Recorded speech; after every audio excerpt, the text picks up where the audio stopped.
Bab 301, berhenti di villa. Jordan meraih lengan Emily dan bertanya dengan ekspresi serius, "Emily, apakah adikmu tidak sehat baru-baru ini?" Mulut Emily terbelalak kaget saat melihat perubahan mendadak pada ekspresi Jordan. "Ah, tentunya Anda tidak curiga bahwa saudara perempuan saya telah didiagnosis menderita penyakit mematikan atau semacamnya, bukan? Jangan membuatku takut." Petik 2. Dalam drama TV, pasangan yang saling mencintai biasanya putus secara tiba-tiba karena salah satu dari mereka didiagnosa mengidap penyakit mematikan dan tidak ingin menjadi beban bagi pihak lain. Mereka akan putus dengan kejam dengan kekasih mereka dan tampak tidak berperasaan karena mereka sangat mencintai satu sama lain dan tidak ingin mereka sengsara. Jordan hanya membuat tebakan biasa. Dia menghibur, "Tidak, jangan terlalu tegang. Saya hanya mengajukan pertanyaan sederhana." Petik 2. Emily berkata, "Adikku sedang dalam kondisi sehat. Dia tidak merasakan ketidaknyamanan. Dia belum pernah disuntik, minum obat apapun, atau demam. Dia hanya sedikit depresi. Tapi dia benar-benar termotivasi dalam hal belajar meskipun dia kesal." Petik 2. Sedang belajar. Apa yang dia pelajari? Tanya Jordan penasaran. Emily menjawab, "Prancis. Dia juga baru mulai berlatih taekwondo lagi." Prancis dan taekwondo. Petik 2. Jordan benar-benar tidak tahu bagaimana dia bisa menafsirkan kombinasi dari hal-hal ini, yang tampaknya tidak terkait satu sama lain sama sekali. Jordan memandang Emily dan berkata, "Emily, aku curiga kakakmu pasti telah putus denganku dan tiba-tiba memutuskan untuk menikahi Russell karena suatu rahasia yang tidak dapat dijelaskan yang dia sembunyikan dari kita." Petik 2. Kamu harus berdiri di sisiku. Jangan berpikir bahwa Russell adalah pria yang baik. Dia selalu memendam desain pada adikmu. Dia tidak hanya melihatnya sebagai junior. Petik 2. Emily memikirkannya. Meskipun dia selalu menghormati Russell sebagai penatua, istri Russell baru saja meninggal 2 tahun yang lalu. Namun, dia menikahi Victoria, putri sahabatnya, yang membuat Emily bingung. Emily memandang Jordan dan berkata, "Oke, aku mendukungmu. Victoria tidak mengizinkan saya menghubungi Anda, dan dia juga telah memblokir nomor Anda, tetapi saya memiliki akun Instagram pribadi. Anda bisa mengikuti saya ke sana." Petik 2. Tentu. Jordan mengikuti akun Instagram Emily yang lain dan kemudian berkata, "Emily, bawa aku menemui adikmu sekarang." Petik 2. Emily dengan cepat membantah, "Tidak, Victoria sudah ingin aku memutuskan semua kontak denganmu. Dia akan memukuliku sampai mati jika aku membawamu menemuinya." Petik 2. Tidak ingin mempersulit Emily, Jordan berkata, "Baiklah, kembalilah. Aku akan memikirkan cara untuk mencarinya sendiri." Emily terkekeh dan berkata, "Apakah kamu akan melakukan adegan romantis malam ini? Aku akan menunggumu di rumah. Saya paling suka menonton adegan seperti itu." Emily punya firasat bahwa Jordan akan memanjat jendela atau sesuatu untuk melihat Victoria malam ini. Jordan membelai rambut Emily sambil tersenyum dan meminta Salvatore untuk mengirimnya pulang. Setelah itu, Jordan berganti pakaian bisnis dan menginstruksikan Pablo untuk menemukan Bentley di Houston. Jordan mengendarai Bentley ke Villa Aegean Sea Hills. Namun, saat memasuki gerbang, dia menemui sedikit masalah. Alih-alih membiarkan Jordan lewat, penjaga gerbang villa bertanya, "Bolehkah saya bertanya apakah Anda adalah pemilik Villa Aegean Sea Hills?" Petik 2. Pablo, yang duduk di kursi pengemudi, menjawab, "Tidak, kami di sini untuk mencari seseorang." Penjaga gerbang menolak, "Maaf, tapi ini adalah tempat tinggal kelas atas, dan demi keselamatan penghuni kami tidak bisa membiarkan Anda masuk begitu saja." Petik 2. Sudah menjadi hal biasa bagi petugas keamanan di banyak daerah perumahan kelas atas untuk mencegah mobil masuk. Pablo berkata kepada Jordan, yang duduk di barisan belakang, "Tuan Jordan, kebetulan aku kenal bos yang tinggal di villa ini. Aku akan menelepon dan memintanya untuk datang menjemput kita. Tolong tunggu sebentar." Jordan mengangguk. Segera, Pablo memanggil seorang pria parubaya yang memiliki perut buncit yang sangat besar. Pria itu berasal dari Houston, dan dia pernah bertemu Pablo di Houston. Dia bahkan meminta bantuan Pablo untuk menyingkirkan saingannya. Ketika dia melihat Pablo, pria itu sangat gembira, dan dia berjalan dengan sopan. "Hei, Pablo, apa yang membawamu ke sini?" Petik 2. Pablo juga turun dari mobil dan berjabat tangan dengan pria itu. "Ten Jones, sudah lama. Kamu masih tidak terkekang seperti biasanya." Petik 2. Kamu merayuku. Berbicara tentang tidak terkekang, siapa yang bisa dibandingkan denganmu? Petik 2. Pablo juga relatif mudah. Jones, saya di sini kali ini untuk melihat seorang teman. Tolong beritahu penjaga gerbang untuk mengizinkan saya mengemudikan mobil saya. Petik 2. Jones berpikir bahwa itu adalah sesuatu yang serius. Ketika dia mendengar bahwa itu adalah masalah sepele, dia langsung setuju, tidak masalah, serahkan padaku.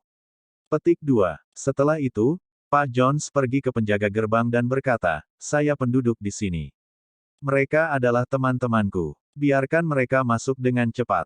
Petik 2. Penjaga gerbang berkata, teman Anda harus menunjukkan ID-nya. Tuan Jones berkata dengan marah, ide apa? Aku tahu siapa mereka. Dengan jaminan saya, dokumen apa lagi yang Anda butuhkan? Tanda tanya petik 2. Pak Jones tahu bahwa Pablo adalah orang yang hebat, jadi agak memalukan jika dia harus menunjukkan identitasnya kepada penjaga belaka. Penjaga gerbang bersikeras, maaf, tapi kami memiliki aturan ketat untuk diikuti. Kami hanya bisa membiarkannya lewat jika dia menunjukkan identitasnya kepada kami. Tuan Jones berkata, kamu. Pablo agak sensitif menunjukkan identitasnya juga, karena dia bukan orang yang baik dan bahkan memiliki catatan kriminal. Pablo tertawa dan berkata, jika Anda membutuhkan saya untuk menunjukkan ide saya akan melakukannya.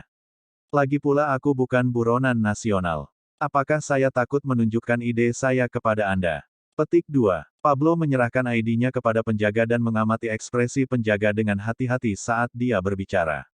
Begitu penjaga menunjukkan ekspresi aneh atau niat untuk memanggil polisi, dia akan langsung menjatuhkannya.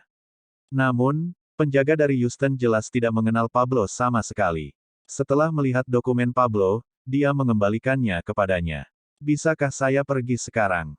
Pablo berkata kepada penjaga. Namun, penjaga itu menggelengkan kepalanya dan berkata, penumpang Anda juga harus menunjukkan ID-nya. Apakah ada yang salah denganmu? Mengapa Anda perlu melihat begitu banyak dokumen? Pablo tidak bisa menahan diri untuk tidak mengutuk.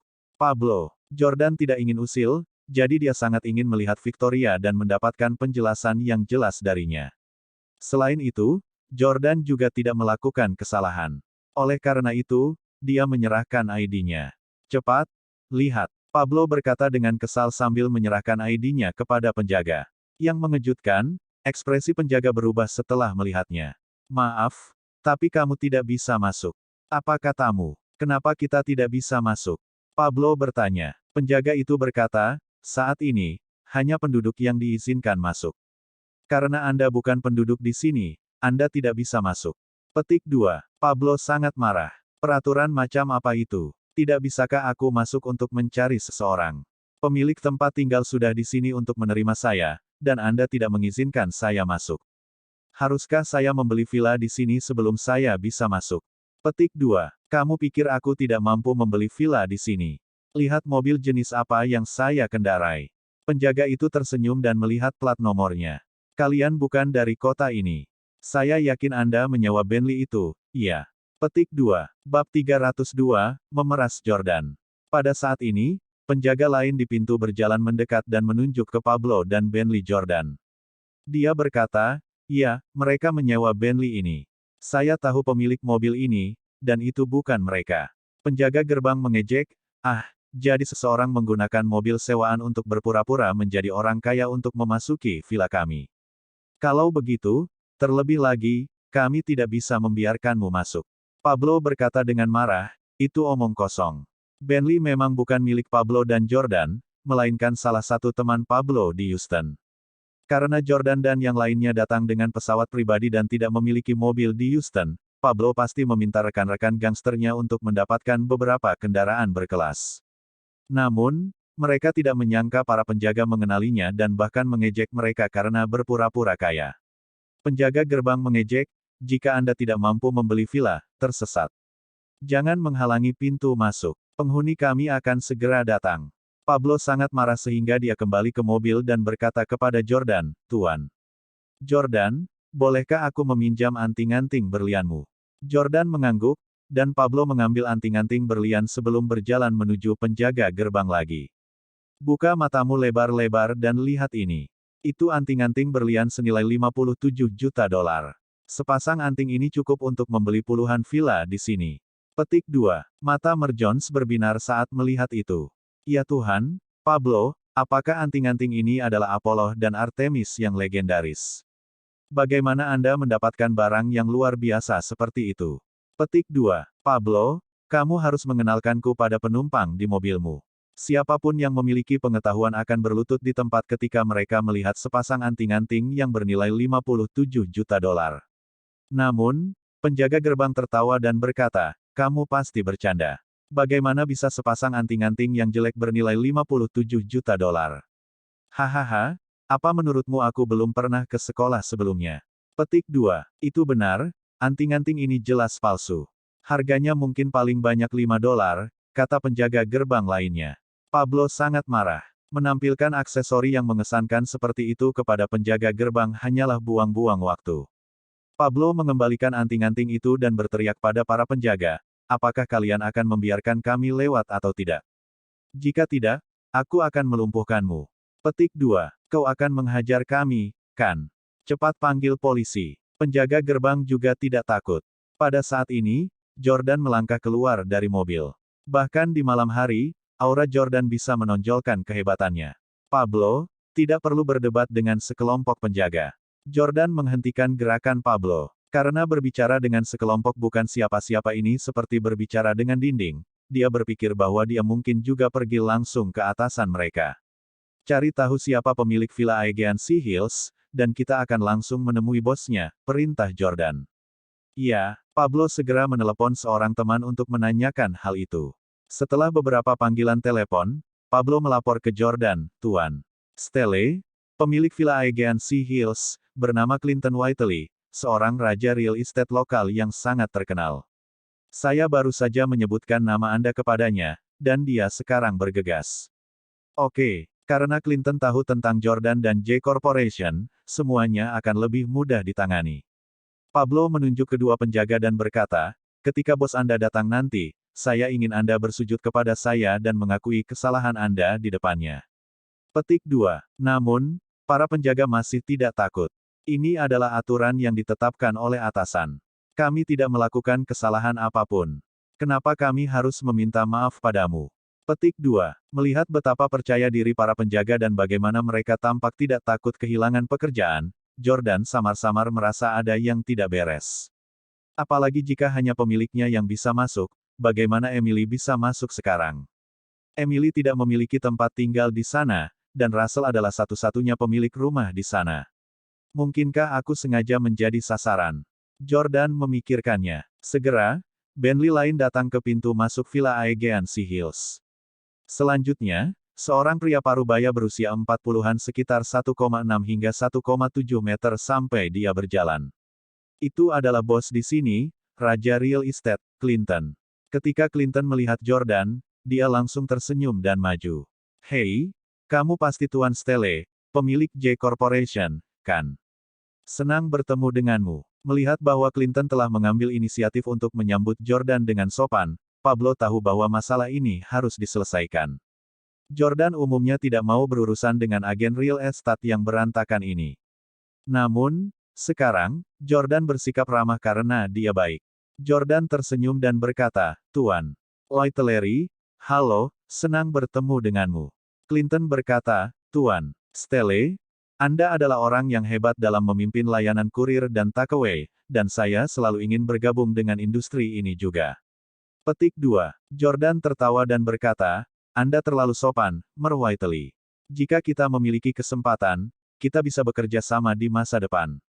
Deal, tapi Mer Stelle, apa yang membawamu ke sini? Apakah Anda berencana membeli villa di sini? Jordan sebenarnya hanya ingin masuk untuk melihat Victoria.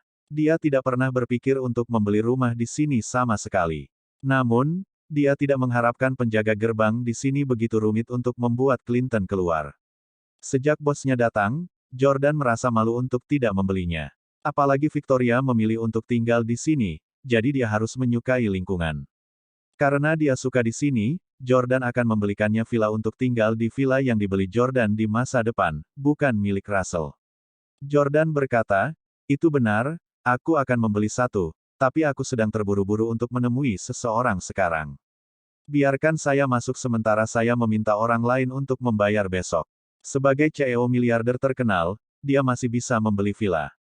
Secara teori, Clinton tidak punya alasan untuk tidak mempercayai Jordan. Namun, Clinton tersenyum sinis dan berkata, "Tuan Stelle, kamu harus memesan sebelum kamu bisa masuk." Petik 2. Jordan dan Pablo tercengang. Pablo menggeram, "Clinton, apa maksudmu? Apakah Anda curiga Tuan Stelle tidak bisa membeli villa di sini?" Petik 2. Pablo, "Jangan kasar begitu," kata Jordan. Di dalam mobil, Jordan juga merasa jijik dengan Clinton sekarang. Juga sebagai orang kaya dan berkuasa, Clinton dapat mengambil kesempatan untuk lebih mengenal Jordan. Dia bisa memenuhi kebutuhan Jordan dengan cara lain. Lagi pula, satu lagi teman di industri bisnis adalah satu lagi jalan keluar. Clinton tersenyum main-main dan berkata, "Tentu saja saya mempercayai Anda, tetapi Anda tidak bisa masuk setelah hanya membeli satu villa." Petik 2. Apa maksudmu? Tanya Jordan, tampak tidak senang. Clinton berkata, "Saya tahu bahwa Anda kaya, dan Mer Walton mengatakan bahwa Anda adalah orang terkaya di negara ini. Selain itu, saya selalu ingin bergabung dengan industri takeout dan kurir. Bagaimana dengan ini? Beli seluruh Aegean Sea Hills, tapi saya tidak akan membuat Anda membayar tunai. Titik. Saya hanya ingin 30% saham J Corporation. Bagaimana kedengarannya? Bab 303, ingin memotong dagingku. 30% dari saham J Corporation.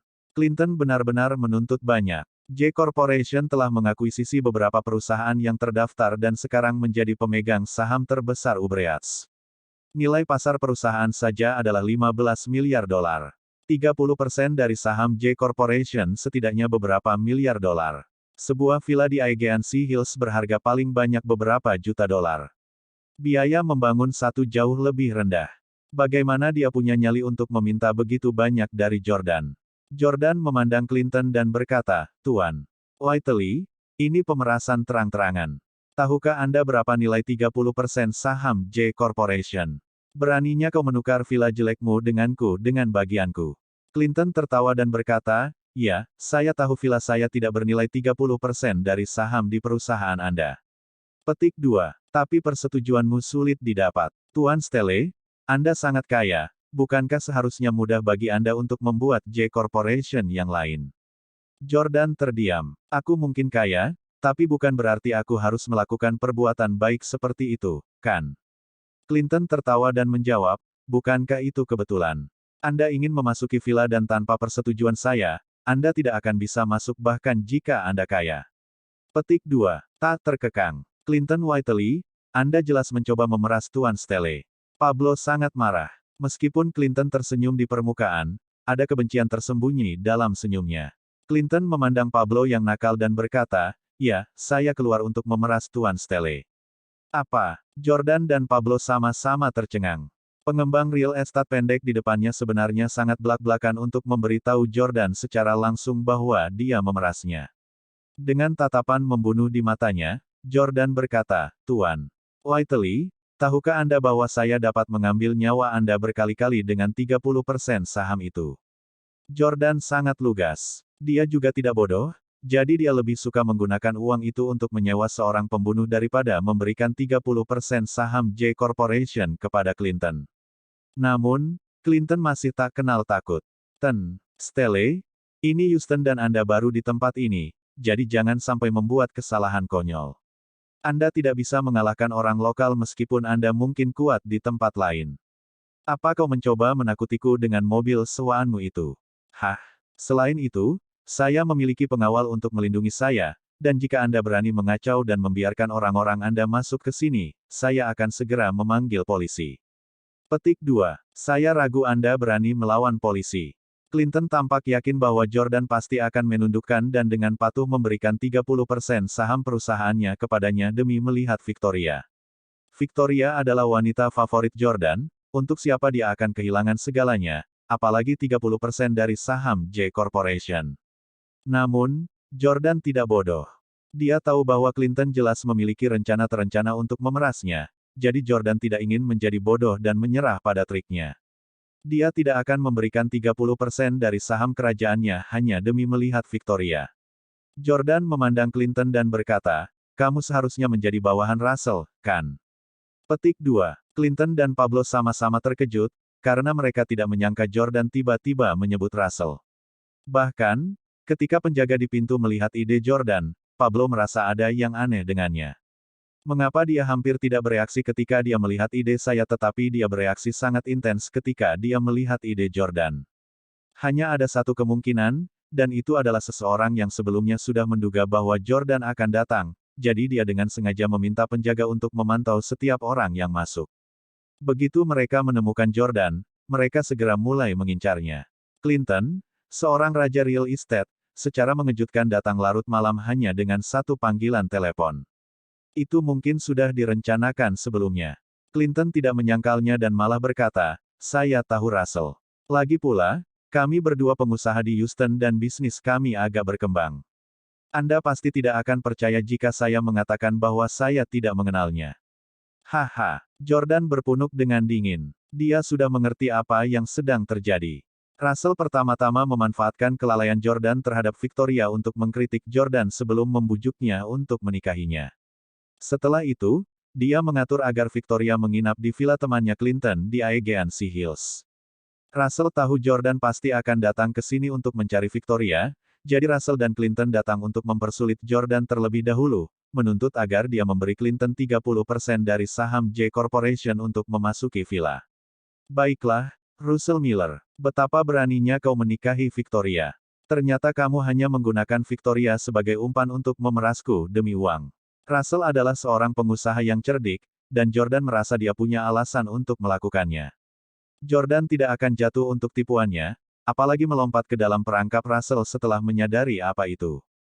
Jordan memperingatkan Clinton, "Tuan Whiteley, kau tidak bisa mengambil uangku semudah itu. Saya dapat memberitahu Anda secara langsung bahwa saya tidak akan memberi Anda 1 sen pun hari ini." Petik 2. Aku memintamu untuk terakhir kalinya mengizinkanku masuk ke vilamu. Jika tidak, Anda mungkin harus menangis dan memohon saya untuk masuk. Mendengar ancaman Jordan, Clinton tertawa terbahak-bahak dan berkata, "Hahaha, Tuan Stelle, Anda memang masih sangat muda. Anda benar-benar mengatakan kata-kata kekanak-kanakan seperti itu." Petik 2. Saya tahu Tuan Stelle kaya dan saya jelas lebih miskin dari Anda, tapi kami adalah masyarakat yang sah dan tempat ini adalah milik saya. Tidak peduli seberapa kaya Anda tidak bisa masuk jika saya tidak ingin membiarkan Anda. Jika kamu tidak ingin menyerahkan sejumlah uang, kamu bisa melupakan bertemu kekasihmu hari ini. Petik 2. Kau ingin aku membayar. Kamu tidak layak untuk itu, kamu hanya raja real estate. Bagus. Ingat kata-kata Anda sekarang. Sampai ketemu lagi. Saat Jordan berbicara, dia berjalan menuju mobil dan menginstruksikan Pablo, "Pergi." Petik 2. Yordania. Pablo pergi dengan enggan, merasa terlalu malu. Dia adalah gangster top Orlando, sementara Jordan adalah presiden J Corporation. Di Houston, dia bahkan tidak bisa memasuki kawasan perumahan belaka. Namun, Jordan pergi dengan cara yang agak tegas, jadi Pablo juga tidak bisa mengatakan apa-apa. Dia menunjuk Clinton dengan kejam sebelum membalikkan mobil untuk pergi. "Luangkan waktumu, Tuan Jordan. Jika Anda berubah pikiran, jangan ragu untuk menelepon saya. Saya ingin 30% dari saham J Corporation, tidak lebih atau kurang." Hahaha. Setelah mobil pergi, Clinton berteriak dengan berani pada Jordan, yang ada di dalam mobil. Pablo menginjak pedal gas dan berkata kepada Jordan, "Tuan." Jordan Clinton terlalu tak tahu malu. Dia tahu bahwa Anda kaya, jadi dia keluar untuk memeras uang dari Anda. Meskipun tidak masalah berapa harga yang harus saya bayar untuk melihat Nona Clarke, memberikan miliaran dolar kepada orang seperti itu sama sekali tidak sepadan. Petik 2. Jordan berkata dengan dingin, "Saya tidak akan memberikan saham senilai beberapa miliar dolar itu kepadanya."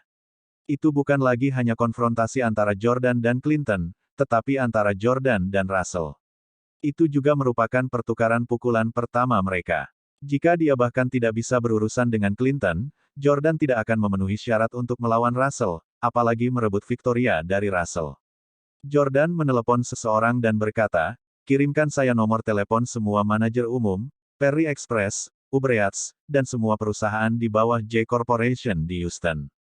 Petik 2. Bab 304, menghabiskan $15 juta untuk membeli informasi buruk tentang seseorang. Jordan bukan lagi suami Hailey yang tidak kompeten. Dia sekarang adalah presiden J Corporation, yang memiliki puluhan ribu bawahan. Houston adalah kota tingkat atas, dan dia memiliki banyak bisnis, jadi pasti ada kantor cabang berskala besar di sini. Jordan memanggil manajer umum Houston satu persatu, dan meminta mereka untuk menggunakan koneksi mereka untuk memanggil sebanyak mungkin orang dari lingkaran bisnis Houston, untuk pergi ke Intercontinental Hotel tempat dia menginap. Jordan meminta Pablo untuk menelepon hotel dan menyewa ruang konferensi hotel tempat dia akan mengadakan pesta koktail. Pukul 9 malam, banyak orang di lingkungan bisnis Houston masih makan dan bersosialisasi sementara beberapa sudah pulang. Namun, setelah menerima berita bahwa J Corporation akan mengadakan pesta koktail dan mengundang semua pengusaha Houston, mereka bergegas ke Hotel Intercontinental, satu demi satu. Mereka telah mendengar tentang reputasi J Corporation dan otoritas J Corporation juga mengatakan bahwa Mer Walton akan datang. Para pengusaha itu bahkan lebih bersemangat untuk datang. Siapa yang tidak ingin bertemu Mer Walton dan minum bersamanya? Segera, ruang konferensi hotel dipenuhi dengan pengusaha dari lingkaran bisnis Houston. Mereka semua berpakaian sopan. Sebagian besar pria mengenakan jas dan sepatu kulit, sementara wanita mengenakan gaun elegan dengan panjang yang bervariasi. Mereka semua memegang gelas anggur, saling menyapa, dan bertukar nomor. Jordan dan Pablo berdiri di dekat panggung dan menatap mereka. Pablo memegang daftar tamu untuk pesta koktail. Dia berkata kepada Jordan, "Tuan Jordan, tak satu pun dari orang-orang ini adalah pengusaha yang layak. Mereka adalah wakil presiden atau orang-orang yang memegang posisi rendah di perusahaan. Bos-bos besar yang memegang kekuasaan sejati itu tampaknya enggan untuk memberimu kehormatan." Petik 2. Jordan tertawa dan berkata, "Jika hanya perlu satu panggilan telepon untuk membuat bos besar datang, mereka tidak akan disebut bos besar. Saya tidak berniat untuk memanggil mereka pada awalnya. Kentang goreng kecil inilah yang ingin saya undang." Petik 2. Pada saat ini, manajer umum cabang Uber Eats di Houston mengambil mikrofon dan berpidato di atas panggung. "Semuanya, selamat datang di pesta koktail Tuan Stelle. Mari kita sekarang memiliki ketua J Corporation." Tuan Stelle naik ke atas panggung dan mengatakan beberapa hal kepada semua orang. Petik 2. Semua orang mulai bertepuk tangan sementara Jordan naik ke atas panggung untuk mengambil mikrofon. Dia jarang mengambil bagian dalam acara seperti itu, tetapi hari ini, dia tidak terganggu oleh kepentingan Victoria. Jordan berkata kepada orang banyak, "Terima kasih telah meluangkan waktu dari jadwal sibuk Anda untuk menghadiri pesta koktail saya.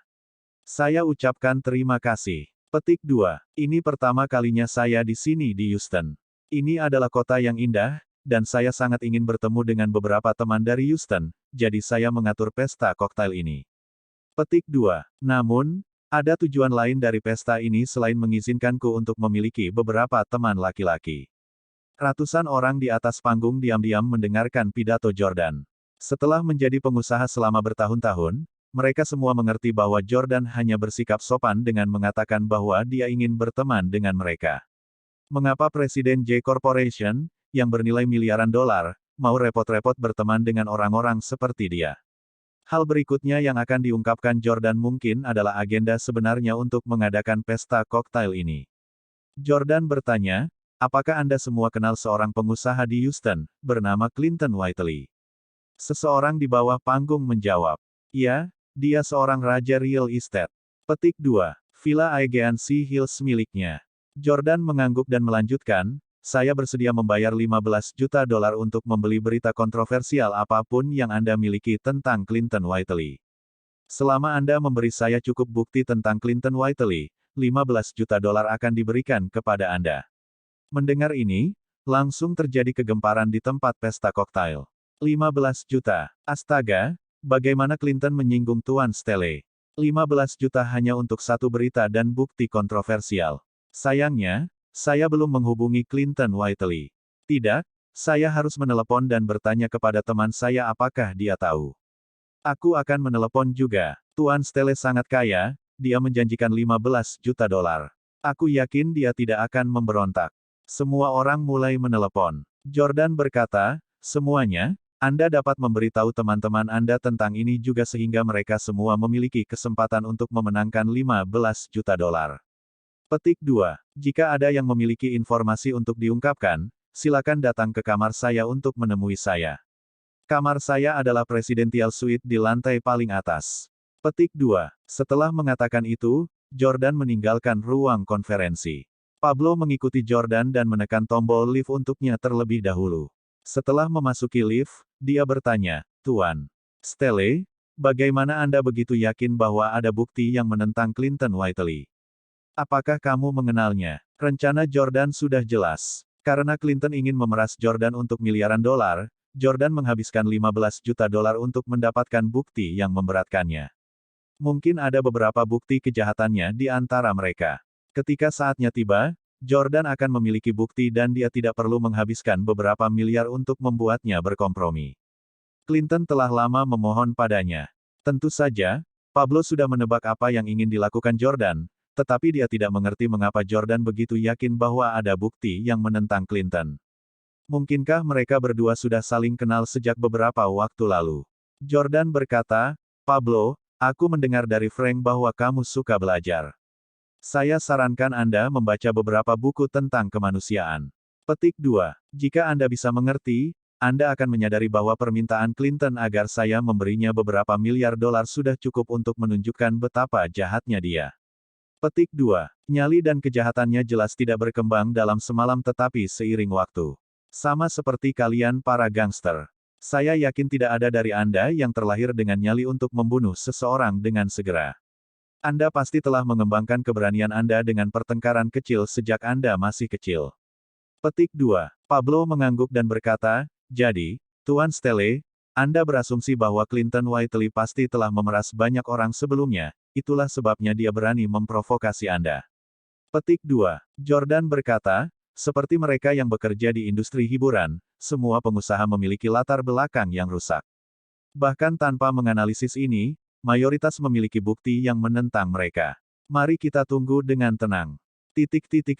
Pada saat ini, Clinton, yang baru saja berkendara ke Villa Aegean Sea Hills, sudah masuk karena dia memperkirakan Jordan akan memanggilnya untuk memohon agar dia segera masuk.